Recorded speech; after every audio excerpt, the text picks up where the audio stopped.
Ka Ribhoi District Sports Association Rbdsa Haka Rbhoi trek unailar arajar arpusau. Kala Plie Pyrda sekue kelumpung Iaka bol na gebentaki kentai kebelatip gum ke Women's League jong ke senam arajar arpusau. Ya kembali oban penlong haga madan Iaka jong ke senong dihar haga distrik Ribhoi.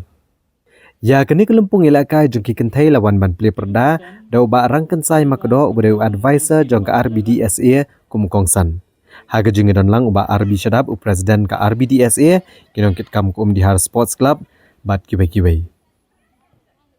Na kalian kinong yalam ke Rbdsa le thu bai kene kelumpung la penlong ha kene kesnam kenang bakin la banwan ra ki thai la kai ki batbet ni kisnong beper ki banwan bani kone kene kelumpung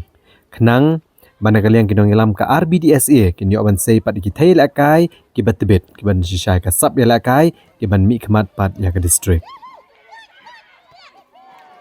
Haba pai chikene kejing la kai kladon kejing kun kabalong hap deng kitan naga kenhuan Narympei Youth Football Academy NYFA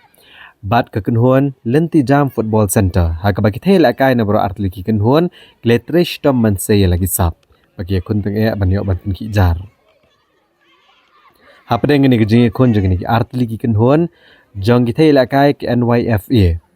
kilala ban penki kejar ha kelas step ad hadian jong kelas step ke kenhuan jong Lenti Jam Football Center kam shimlala ban penki jar